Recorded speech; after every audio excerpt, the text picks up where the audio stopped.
podcast for curious mind.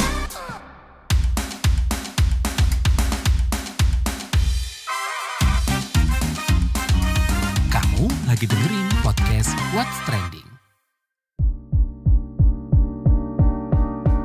Halo semuanya, ketemu lagi di What's Trending bareng Lea Baneza. Kali ini Lea mau bahas soal haji backpacker yang lagi viral. Media sosial lagi diramaikan nih dengan kisah backpacker. Tapi bukan backpacker yang pergi jalan-jalan ya, kayak ke Jogja, Bali, Lombok, atau ke luar negeri gitu. Backpacker yang mau kita bahas itu adalah mereka yang berniat menunaikan ibadah haji. Emang ya, nggak cuma umroh yang bisa pergi mandiri atau backpackeran, tapi ibadah haji juga bisa.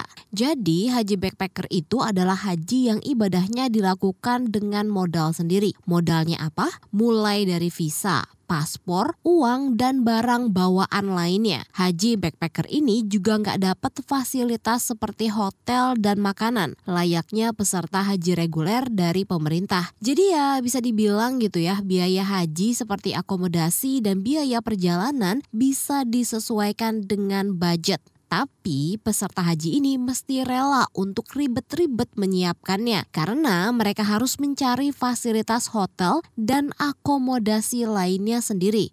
Menanggapi viralnya backpacker haji, Direktur Bina Umroh dan Haji khusus Kementerian Agama Kemenak RI, Jaja Jailani menegaskan, haji backpacker itu hak individu, soal hukumnya juga belum ada. Tapi kata Jaja, negara berniat membuat hukum dengan formulasi terbaik terkait haji backpacker ini. Karena negara katanya ingin memberikan kepastian keamanan dan keselamatan jemaah haji dari Indonesia, khususnya haji backpacker. Nah, kita mau bahas soal ini, tapi setelah komen netizen plus 62 berikut.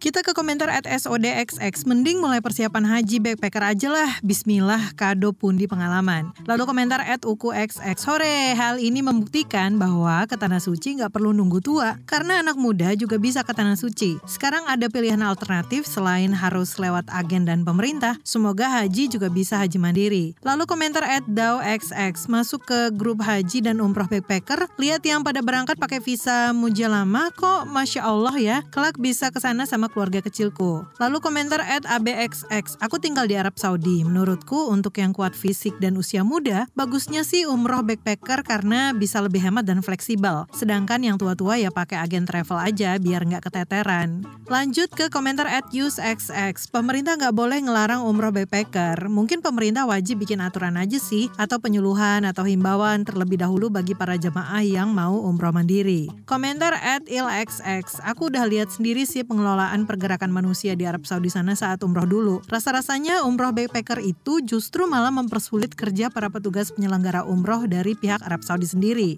Jangan dibayangin perjalanan ke sana itu kayak jalan-jalan ke Bandung, Jogja, atau Singapura, Malaysia dengan solo trip pun masih sangat oke. Trip umroh itu yang terbaik tetap trip berkelompok, nggak mesti lewat agen perjalanan, tapi harus berkelompok dan punya koordinator lead untuk guide-nya. Karena penting untuk efisiensi waktu. Kebayang ya, amit-amit kalau ada kejadian apa-apa, repotnya pemerintah Mekah dan Madinah itu kalau semua orang ke sana solo trip. Kalau grup trip, minimal pemerintah Arab ada pemberitahuan atau koordinasi apa-apa gitu, jadi lebih gampang. Dan ini juga perlu meminimalisir para peserta umroh yang tiba di Tanah Suci tapi minim pengetahuan pas nyampe sana dan harus belajar lagi dari nol. Yang ada rukun umroh malah nggak terpenuhi dan malah pada sibuk jalan-jalan. Grup trip dan agen perjalanan itu bisa meminimalisir hal tersebut. Lanjut ke @shrxx, pengalaman naik haji 2 tahun lalu, sebenarnya kita di Mekah itu nggak butuh-butuh amat sih dengan pembimbing dan lain-lain. Masalahnya cuma 3 aja, transportasi bandara ke haram, makan rutin yang biasanya diberikan di haji, transportasi haram ke bandara. Nah sisanya itu nggak begitu rumit kok, toh kita kesana menikmati ibadah, tapi ya minimal harus ada pengetahuan bahasa asing. Lanjut ke @pjkxx, kayak haji backpacker gitu tanpa travel, tapi nanti di sana takut luntang-lantung kalau nggak ada tempat penginapan dan persiapan yang matang. Kurang tahu sih bisa atau enggaknya, mungkin bisa kalau bukan yang haji backpacker, soalnya kan kasihan. Dan terakhir komentar @zakxx, emang haji backpacker pun jadi bisa murah, cuman ya kalau urus sendiri pasti belibet lah, butuh persiapan dan booking sana sini.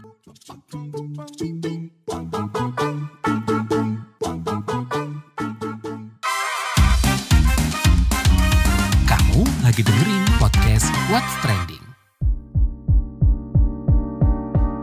Sebelum kita bahas viralnya haji backpacker, kita mau dengerin dulu nih pengalaman Haji Tuti asal Citayam yang sudah berangkat haji. Meski dia mendaftar haji reguler, ternyata dia cepet loh prosesnya. Bu Haji Tuti, boleh dong Bu Haji minta ceritanya terkait dengan hajinya yang kemarin gitu ya. Mungkin mulai dari pendaftarannya sampai pergi ke Arabnya, seperti apa sih pengalamannya? Oh gitu. Waktu saya daftar itu tahun 2007 saya daftar. Waktu ngambil porsinya itu 20 juta ya waktu itu. Terus saya daftar ke Depak. Saya nunggu tuh. Nah, nggak sampai setahun saya dapat waiting list untuk pemberangkatan 2009. Terus saya langsung karena saya pakai yayasan waktu itu. Terus saya dapat waiting list, saya berangkat 2009. Itu haji. Itu tergantung dari individu manusianya ya. Jadi biasa kalau ibadah haji, kebiasaan dia di tanah air gitu. Kalau ada yang, alhamdulillah saya sih nggak ada kendala gitu untuk apa aja gitu. Aman gitu. Biasa kan ada yang dia nyasar, ada yang kehilangan, ada yang alhamdulillah tuh saya enggak gitu. Kalau nunggunya berapa lama tuh Bu sampai pergi haji? Mungkin dari daftarnya tahun berapa, terus berangkatnya tahun berapa, dan menurut Ibu itu terlalu lama nggak sih? Dan panjang antriannya gitu? Saya daftar 2007 tuh di akhir bulan November saya daftar. Terus saya dapat waiting list sekitar 6 bulan. Ibu siap-siap ya untuk ini Ibu waiting list gitu. Memang daftar setahun loh. Saya pikir nggak terlalu jauh lama juga gitu. Nah, setelah sampai di sana fasilitas dan keamanannya gimana nih Bu Haji? Oke nggak sih? Ya kalau saya kan ini mandiri ya. Saya ikut yayasan. Jadi saya udah di-cover sama yayasan. Jadi saya udah alhamdulillah hotel kita enak, makan pun kita kan dapat waktu itu ada, saya pakai KTP Jakarta, itu ada IPA dulu zamannya Gubernur Jakarta Fauzi Bowo, dia bernazar gitu, dia memberi makan haji gitu. Nah tuh saya tuh termasuk dapat itu. Jadi di sana suka dukanya ngelihat orang kan kalau kita dapat makan, kalau yang lain kan enggak gitu. Iya, hotel terus sama transportasi kita jaraknya dari berapa kilo gitu ya, itu dapat penggantian uang dari pemerintah. Nah, kalau misalnya ada pilihan kayak pergi haji sendiri atau backpacker gitu ya, gimana sih Ibu melihatnya, ada ketertarikan gak nih Bu Haji? Kalau saya ngelihat kemarin saya umroh ya, itu yang backpacker banyak banget malah justru. Ya mungkin kalau satu dia punya kenalan juga di sana gitu. Biasanya kita harus kenal mutaib di sana. Karena mutaib itu yang ngajarin kita nanti, yang ngepandu untuk kita umroh, tawaf, sa'i gitu. Sama si tutor di sana. Terima kasih Bu Haji Tuti. Berbeda dengan pengalaman Haji Tuti, Ibu Wagini asal Depok masih harus menunggu antrian yang diprediksikan lebih dari 20 tahun lagi. Bu Gini ini kan sudah mendaftarkan haji gitu ya, dan masih menunggu panggilannya gitu. Nah itu bisa diceritakan gak sih mungkin dari awal pendaftarannya sampai mungkin bolak-balik ke bank atau ke Kemenaknya gitu, seperti apa? 2021, iya kan pertama kan kita ke bank dulu. Terus di bank kan dikasih selembaran itu kan informasi untuk daftar haji gitu. Terus bayar itu di banknya, bayar di bank 26.500.000. Terus habis bayar itu baru ke sana ke Kemenak. Oke, berarti Ibu Gini ini untuk pendaftar haji ini harus bolak-balik gitu ya mengurusnya, dan itu perginya manual sendiri kan langsung ke tempatnya? Iya, sendiri. Itu akhirnya dapat antrian sampai tahun berapa Bu? Daftar kuota, namanya ini ya, antrian kuota itu ya, udah nomor kuota kalau nggak salah tahun 2047. Nah Bu, itu kan lama banget ya pendaftarannya sampai akhirnya dapat kuota 2047 gitu. Menurut Ibu ini kelamaan banget gak sih Bu? Lama lah, tapi katanya kalau yang udah lansia didahulukan gitu. Kayak ini sekarang kan yang berangkat tahun ini lansia aja mencapai 45.000 katanya. Oke, berarti masih ada harapan supaya dipercepat gitu ya? Mudah-mudahan. Selama pendaftaran itu Ibu ada merasa ini gak sih Bu, ribet, susah nih mesti bolak-balik atau apa gitu? Enggak juga sih. Ya udah berarti sekarang masih tahapan menunggu gitu ya. Suka ngecek-ngecek di aplikasinya, gampang gak sih Bu infonya ngeceknya? Tinggal buka itu kan ada nomor pendaftaran gitu, nomor kota, yang diceknya di nomor kota. Tapi Ibu baru ngecek sekali doang. Makasih ya Bu. Oke, sama-sama. Lantas kita juga perlu dong dengar cerita seorang backpacker umroh bernama Susi asal Tangerang yang selanjutnya tertarik nih buat menunaikan ibadah haji ala backpacker. Ya, Bu, saya mau tanya terkait dengan umroh backpacker ya, Bu, yang udah Ibu jalankan. Kalau boleh tahu itu kapan ya Ibu menjalankan umroh backpackernya, Bu? Masih semi ya, soalnya kan masih diurusin ya visanya sama orang travel kan. Cuman di sananya memang mandiri gitu. Si mandiri ya disebutnya. Oke, nah itu kapan tuh Bu menjalaninya? Saya lagi berangkat 10 November sampai 8 Desember 2023. Nah, Iya. Bu, boleh mungkin diceritain gak sih Bu terkait dengan umroh backpacker itu pengalamannya seperti apa? Bedanya sih di ini ya, apa-apa di sananya tuh kita sendiri gitu ya. Cuma kita kan hotel sih udah siap, udah ada gitu. Tapi hotel juga kita hotel yang bisa masak, bisa ini sendiri gitu ya. Kalau hotel yang itu kan kita disiapin makan. Nah kita tuh bedanya kita di situ nggak disiapin makan, jadi kita makan tuh kita nyiapin sendiri. Itu di makanannya ya. Kalau untuk kayak umroh juga, untuk umrohnya tuh kita kalau umroh kan biasanya kalau pakai travel kan ada mutawifnya di bareng sama mutawif. Kalau kita kemarin kita berangkat ininya sendiri gitu kan, terus muternya ya sama temen yang sama bareng kita aja yang satu kamar gitu. Bu, kalau dari perjalanan pesawatnya sendiri ada perbedaannya nggak sih Bu kalau umroh yang reguler yang lewat travel sama yang backpacker gitu ya? Ini Ibu semi sih. Masih sama sih. Cuman kemarin kita pas kebagian dapat yang itu ya, yang transit. Terus pas kita juga barengan sama yang umroh biasa ya, maksudnya yang reguler, sama aja. Karena kita di visanya juga kan sama, di situnya umroh. Oke, perjalanannya berapa lama Bu? Kemarin kita transit di Mesir itu, waktu berangkat sih 7 jam di Mesirnya. Pas pulangnya sih cuma kita turun 1 jam tuh langsung berangkat lagi. Oke, kalau dari sisi keamanan sendiri gimana tuh Bu? Aman nggak sih Bu?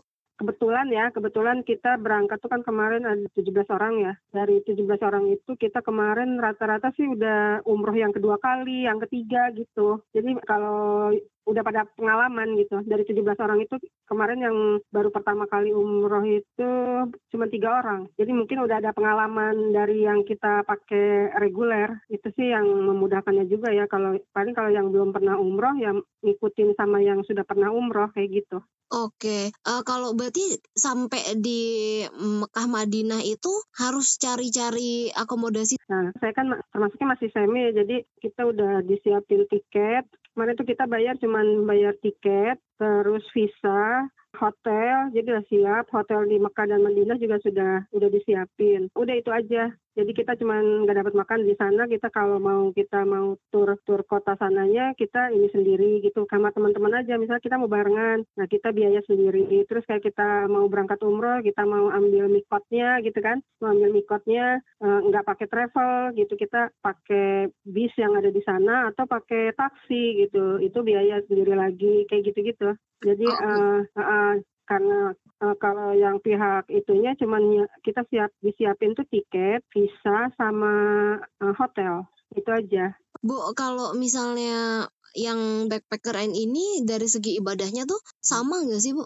Sama, justru lebih enaknya kita nggak ditentukan oleh travel ya. Kita mau kapan aja bisa, terus kita mau berlama-lama juga bisa gitu. Kita nggak ngejar-ngejar, waktunya makan nih, waktunya jalan-jalan nih gitu, enggak. Jadi kayak kebetulan kalau pengalaman saya kan saya bertiga tuh sama teman saya gitu. Kita berangkat misalnya kita mau ambil umroh gitu, kita ambil mikotnya berangkat jam 2 pagi, naik taksi kan kita pernah nyoba juga naik bisnya. Cuman ternyata ke terminal itu jauh banget gitu. Kalau naik bis kan 4 real gitu. Kalau pulang pergi 8 real. Kalau naik taksi kita berempat itu 40 real. Jadi masing-masing bisa 10 realan. Jadi kan cuma beda 2 real ya. Untuk ibadahnya tuh kita nanti udah ambil mikot kan taksi itu ditungguin. Langsung kita diantri lagi ke Masjidil Haram tuh. Udah kita langsung ambil ininya aja, ibadah umrohnya.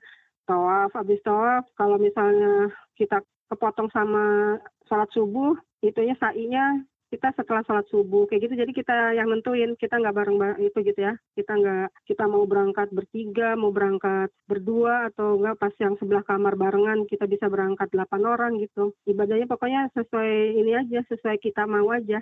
Oke, Bu, kalau dari segi pengeluaran lebih hemat nggak? Alhamdulillah sih kayaknya lebih hemat ya. Karena kita kemarin tuh, kalau saya ya mungkin karena teman-teman saya sama saya itu nggak tukang jajan juga ya. Kemarin tuh kita makan kan, karena makanan di sana kita juga nggak begitu ini ya, belum nggak begitu masuk. Jadi kita udah disiapin beras tuh udah disiapin sama makanan-makanan yang biasa kita makan di sini kan saya sempat bawa juga. Jadi kita di sana tinggal beli sayur, sayur-sayuran kita masak sendiri gitu kan. Makan juga paling 2 kali ya kalau itu, karena kita kebanyakan kan bolak-balik ke Haram. Udah gitu di Haram itu kan banyak sedekah-sedekah juga. Alhamdulillah sih kemarin kita 1.000 real itu kita bertiga itu cukup. 1.000 real tuh bertiga kita cukup. Bu, yang terakhir ini kan sebenarnya ada tren baru backpackernya bukan cuma umroh tapi haji ya, Bu. Nah, Ibu kan udah pernah nih misalnya di umroh gitu ya, nggak pakai travel 100%. Nah, apakah ada nggak sih, Bu, ketertarikan untuk nge-backpacker tapi haji nih, Bu? Iya, kayak kemarin juga kan, makanya kita ambilnya juga yang 1 bulan ya. Kemarin itu kita 1 bulan, jadi ngerasain juga. Cuman bedanya kan sama haji kita nggak ada itu ya. Ya kalau misalnya itu juga kita juga pengennya sih kayak gitu ya. Soalnya kan kalau di Arab Saudinya sih udah nggak terlalu ketat ya ininya. Peraturan-peraturannya kan kita yang ketat masih di imigrasi yang di Jakartanya, yang di Indonesianya. Masih banyak pertanyaan-pertanyaannya tuh di Indonesianya, kayak gitu.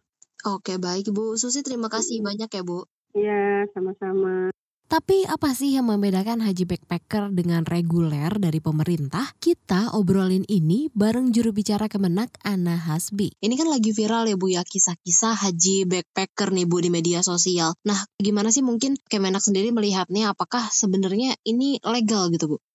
Oke, jadi kalau kita bicara soal perjalanan luar negeri, itu satu-satunya perjalanan luar negeri yang diatur oleh undang-undang itu ya perjalanan haji dan umroh.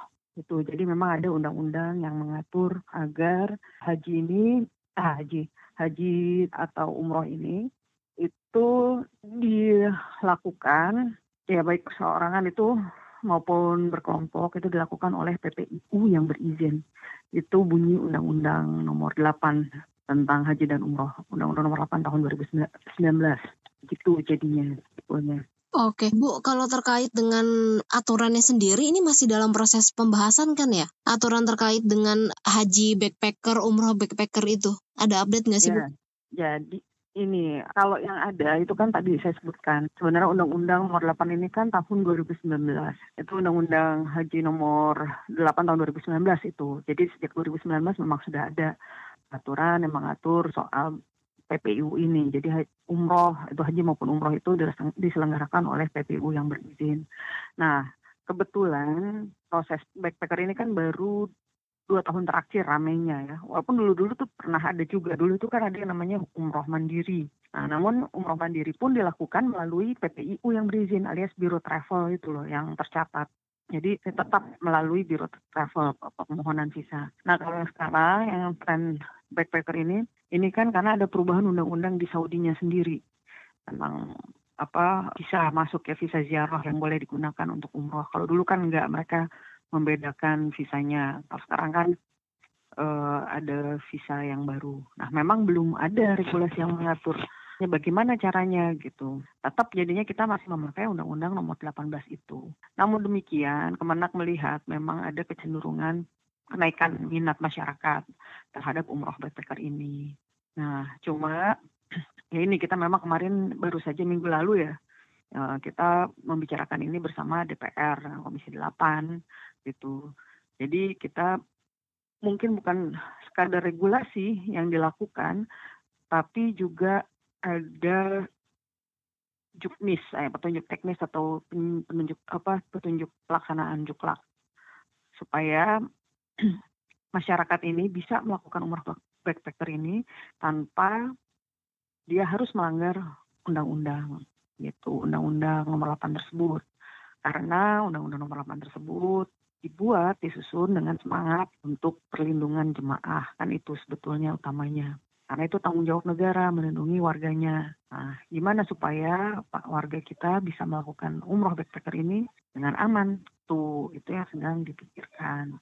Oke, Gitu, Mbak. berarti sekarang ini jatuhnya masih dianggap sebagai kebebasan atau hak individu nggak sih, Bu? Dari dulu kan kalau nama ibadah itu hak, masyarakat punya hak untuk beribadah. Cuman kan negara, ya makanya saya bilang itu tadi di awal, bahwa satu-satunya perjalanan ke luar negeri yang diatur oleh undang-undang ya haji dan umrah ini. Karena justru karena di sini sifatnya haknya warga negara untuk melakukan haji dan umrah, maka negara menjadi wajib untuk melakukan perlindungan terhadap warganya. Gitu, agar mereka bisa melakukan ibadahnya itu dengan terjamin kesehatannya, keselamatannya gitu. Kan sebenarnya itu semangatnya undang-undang itu begitu. Justru karena kita melihat sebagai hak, maka di situ ada kewajiban negara. Tadi kan Ibu ngomong soal keselamatan gitu ya. Negara tuh sebenarnya membuat aturan yang ada itu untuk melindungi warganya gitu. Nah, sebenarnya perbedaan dari haji backpacker dengan haji reguler yang diselenggarakan pemerintah itu apa sih, Bu? Apakah mungkin yang di pemerintah ini lebih terjamin atau gimana tuh, Bu? Bukan pemerintah kan, bunyinya undang-undang bukan melalui pemerintah, tapi melalui PPIU, yaitu pihak penyelenggara ibadah haji dan umroh yang berizin. Jadi itu kan bisa biro travel, tapi yang tercatat di Kemenak. Jadi memang dia yang berizin artinya kan legal gitu. Kenapa? Ya karena kan kita nggak cuma sekali mendengar ada kasus-kasus orang travel bodong istilahnya, ya kan? Yang misalnya jemaah dikumpulinnya first travel lah yang paling kita kenal dan paling besar lah itu kasusnya. Sampai berapa puluh miliar, berapa ratus jemaah yang dirugikan gitu kalau kita melalui travel-travel yang seperti itu yang tidak ada izinnya. Nah, kan gini, kalau umroh backpacker ini tidak melulu kayak kita wisata ke luar negeri seperti biasa gitu ya. Ada aturan. Pertama aja, misalnya ada aturan ambil mikot. Karena ini ibadah, kan dia ada aturan tersendiri. Lalu ada kebiasaan-kebiasaan budaya setempat yang belum tentu semua orang tahu. Itu pertama gitu. Jadi ada misalnya kasus yang di kita dianggap biasa, tapi ternyata di Arab itu berbahaya. Kayak misalnya ngasih tip gitu. Itu kan ada jemaah yang ngasih tip itu bisa berurusan dengan pihak kepolisian sana. Karena di sana ngasih tip itu dianggapnya, kalau ketahuan itu dianggap disogokan gitu. Nah itu kan lama tuh ininya pengurusan kayak gitu-gitu, hal seperti kecil itu.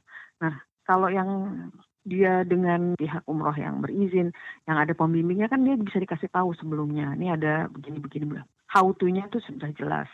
Dan kedua ketika ada terjadi seperti itu, koordinasi dengan pihak Kemlu-nya gitu, KBRI, KJRI, lalu pihak KUH-nya di Kemenak sendiri untuk berkoordinasi dengan pihak Arab Saudi lebih mudah gitu, karena kita jadi tahu. Kalau misalnya di sendiri-sendiri kan hal-hal seperti ini jadi di luar ya kita nggak tahu, jadinya di luar pengawasan. Oke. Gitu sebetulnya.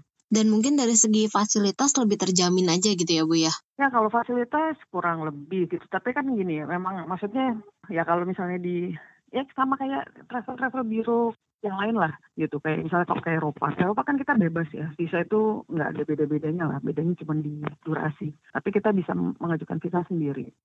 Banyak orang yang akhirnya lebih senang ke biro travel karena ya dia bayar terus nggak mikir apapun, ya kan udah mulai visanya diurusin, terus ya itu dia nggak mikir lagi akomodasi dan macam-macam, tidak membeli kucing dalam karung kan biasanya kalau kita travel agent.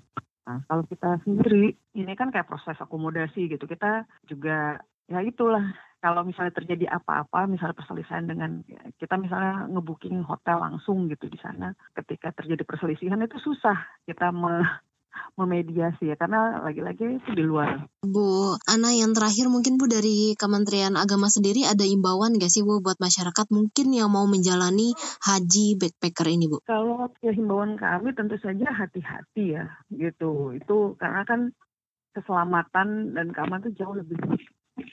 Kalau misalnya jadi jangan dipandang, ini kan orang-orang ini kebanyakan gitu yang menganggap bahwa ini sebuah hambatan, bukan gitu kan. Ini bukannya larangan atau berusaha menghambat, tapi undang-undang ini ada, itu ya tadi semangatnya justru ingin melindungi, karena memang ya sudah bukan sekali dua kali lah gitu kami ketemu kasus. Nah, jadi kalau misalnya ada warga yang ingin backpacker ya maka berhati-hatilah gitu, karena di sana ada banyak hal yang harus dipertimbangkan gitu kan, banyak kasus-kasus yang sudah sering gitu kita dengar terjadi. Nah, terus juga sebetulnya kalau misalnya ada orang yang mengumpulkan orang lain gitu ya, orang yang tanpa hak gitu ya, artinya yang tidak punya izin tapi dia mengumpulkan orang lain untuk bersama-sama melakukan umroh, itu kayak misalnya semacam apa itu istilahnya, kayak kalau orang sekarang tuh open trip gitu kan ya, suka ada yang open trip gitu, itu sebetulnya melanggar undang-undang juga, undang-undang yang sama, dan itu ada sanksi pidananya. Jadi ya sekali lagi saya sih berharap supaya warga itu berhati-hati. Oke, baik Bu Ana, terima kasih banyak ya Bu ya atas waktunya. Sama-sama. Wali Kota San Vicente, Ekuador, Brigitte Garcia dan stafnya ditemukan tewas tertembak pada 24 Maret 2024. Mereka ditemukan tertembak di dalam mobil dan pihak kepolisian Ekuador telah mengkonfirmasi kasus ini. Kepolisian mengatakan kematian wali kota di Ekuador yang baru berusia 27 tahun itu terjadi di tengah peningkatan eskalasi kekerasan di negaranya. Jenazah Brigitte Garcia dan stafnya ditemukan di Provinsi Wannabe dan kepolisian mencurigai kelompok bersenjata yang menghampiri mobil sewaan dari wali kota termuda tersebut. Imbas penembakan massal di Moskow, Perdana Menteri Gabriel Attal mengumumkan Prancis bakal meningkatkan keamanan dan kewaspadaan teror ke level tertinggi. Pengumuman ini dilakukan setelah Attal menghadiri rapat bersama Dewan Pertahanan dan Keamanan Nasional serta Presiden Prancis Emmanuel Macron. Keputusan ini diambil beberapa bulan sebelum Paris menjadi tuan rumah ajang olahraga internasional Olimpiade pada Juli mendatang. Attal mengaku kewaspadaan perlu ditingkatkan mengingat ISIS-K telah mengklaim bertanggung jawab atas serangan di Moskow. Tercatat, usai penembakan massal di Moskow, ratusan warga sipil tewas pada 22 Maret 2024. Kementerian Luar Negeri RI mengkonfirmasi pemimpin umat Katolik dunia Paus Fransiskus bakal berkunjung ke Indonesia tahun ini. Juru bicara Kemlu Muhammad Iqbal belum bisa memastikan tanggal kunjungan lantaran pihaknya masih membahas hal tersebut. Iqbal berharap Paus bisa segera datang. Iqbal mengatakan kunjungan Paus ke Indonesia tahun ini sebagai bagian dari kunjungan kerja yang tertunda. Iqbal mengatakan sebenarnya Paus ingin ke Indonesia sejak 2020 dan mesti tertunda karena pandemi COVID-19.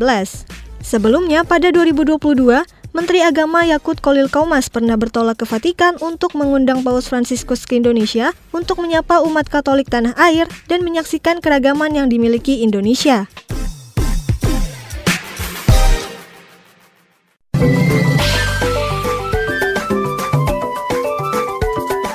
WhatsApp Indonesia. WhatsApp Indonesia kita mulai dari Jakarta. Ketua DPP Partai Demokrasi Indonesia Perjuangan atau PDIP Syukur Nababan mengklaim partainya teguh menjadi oposisi di pemerintahan Prabowo Subianto Gibran Rakabuming Raka. Syukur mengatakan partainya tidak tergiur akan posisi di dalam kabinet. Menurut Syukur, PDIP memiliki pengalaman menjadi oposisi tepatnya saat pemerintahan Presiden ke-6 Susilo Bambang Yudhoyono. Syukur juga menekankan kalau seluruh partai di parlemen merapat ke pemerintahan kurang baik dan tidak akan seimbang. Selanjutnya ke Sukabumi. Peneliti Pusat Riset Biosistematika dan Evolusi Badan Riset dan Inovasi Nasional atau BRIN, Wirda Teti mengungkap ada temuan selai rambut harimau Jawa di pagar pembatas antara kebun raya dengan Jalan Desa Cipendei, Sukabumi Selatan, Jawa Barat. Dari serangkaian analisis DNA komprehensif yang telah dilakukan, Teti dan tim menyimpulkan sampel rambut harimau yang ditemukan di Sukabumi Selatan adalah spesies harimau Jawa dengan kecocokan 97%.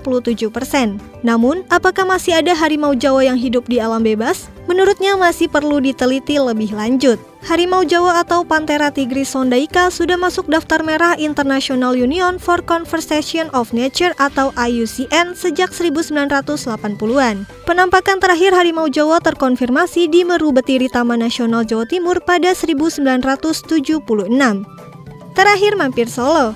Sejumlah komunitas lari mengikuti ngabuburan 5K di Taman Balai Kembang Solo Sabtu lalu. Ajang ini merupakan pemanasan menjelang Mangkunegaran Run in Solo yang akan diselenggarakan pada 28 April 2024. Kegiatan ngabuburan ini dilepas oleh pembina Solo Berlari, Ali Ahwan, yang berharap bahwa Solo ke depan bisa menjadi tempat yang ramah dan aman untuk para pelari. Mangkunegaran Run in Solo 2024 merupakan kolaborasi antara Pura Mangkunegaran, Kata Data, Yayasan DNC, dan dipersembahkan oleh Permata Bank. Acara ini juga diselenggarakan guna menjalin silaturahmi dengan para pelari yang tergabung dalam naungan Solo Berlari, yakni Solo Runners, Riot Solo, Amateurun, dan lainnya. Demikian WhatsApp Indonesia hari ini. Terima Terima kasih sudah mendengarkan What's Trending. Jangan lupa terus dengarkan podcast What's Trending di kbrprime.id dan aplikasi mendengarkan podcast kesayangan kamu. Lea Baneza pamit, stay safe and happy. Bye-bye. Kamu lagi dengerin podcast What's Trending.